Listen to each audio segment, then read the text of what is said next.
আসসালামু আলাইকুম।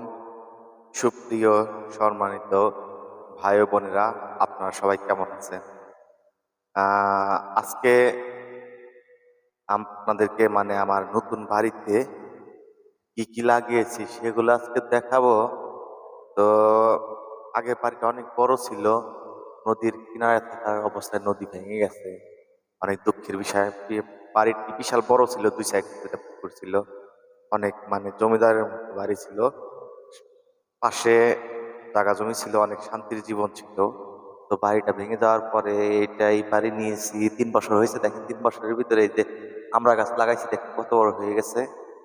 তো আজকে কথা বলবো পেঁপে গাছ নিয়ে। পেঁপে গাছ নতুন বাড়িতে লাগাইছি, কিন্তু দেখেন এখানে পেঁপে গাছের এই ছেলে পেঁপে গাছ এগুলা আগে কাইটা ফেলাইতো মানুষ, কিন্তু দেখেন এই যে আপনার এই যে এটা হলো ছেলে পেঁপে গাছ, কিন্তু দেখেন ফুল আসছে।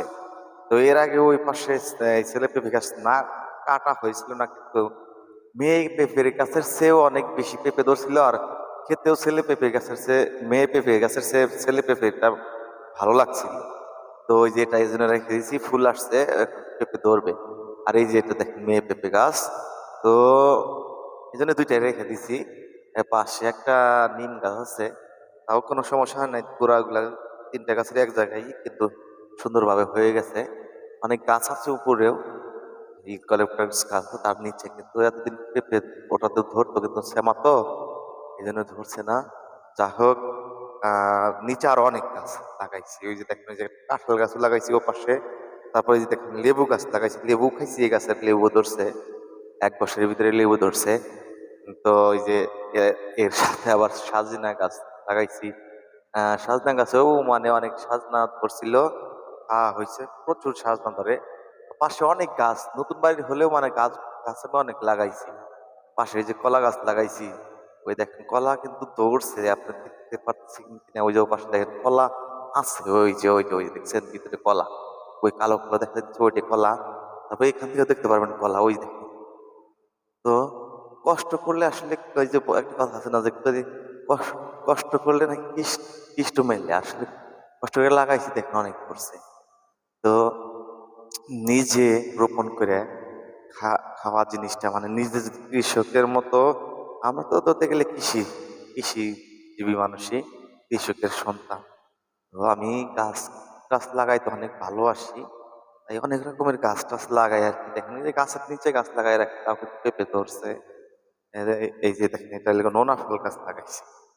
আবার দেখেন এই যে একটা ঔষধি গাছ লাগাইছি, এটা হলো আপনার এই গাছটার নাম আমার এখন অর্জুন গাছ মনে হয়েছে, অর্জুন গাছ। এটা আমি টাঙ্গাইল থেকে এনে লাগাইছি।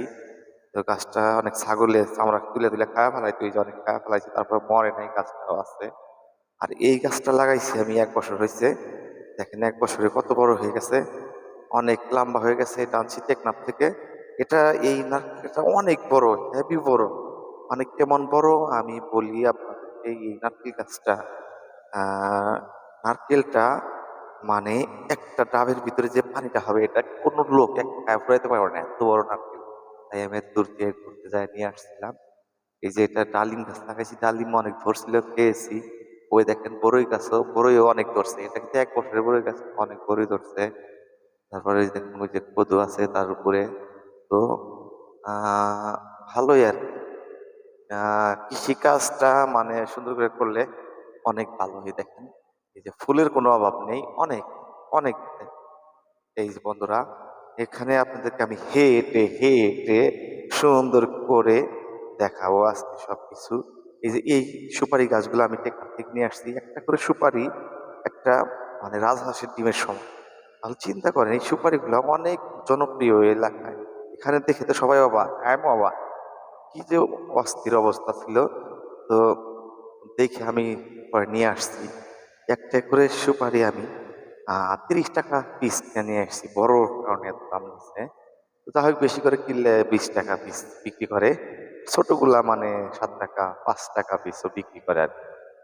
তো এই যে আমার এটা এটা আমার বেগুন বাগান। এটুকুতেই আমার জমিটির বেগুনের চাহিদাটা মিটে যায়, বেশ ভালোই বেগুন ধরে। আর দেখেন ওই যে ওখানে কিন্তু আপনাকে লেবু দেখাইছে, আবার এখান থেকে দেখেন এই যে লেবুর নতুন করে কলি আসছে এটা। আর লেবু শেষ হয় না, এই যে এক সাইডে কলি দেখলেন, আবার এই যে আরেক সাইডে দেখেন লেবু বড় হয়ে গেছে। তো লেবু কিনতে হয়, অনেক সুন্দর।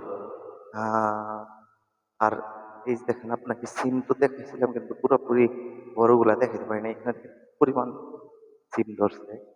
এই যে ওখানে গাছের ভিতরে কিন্তু অনেক সিম আর কি দেখা যাইতেছে না, যেহেতু মানে মাগরিবের আজান দিবে, এই কারণে দেখা যাইতেছে না।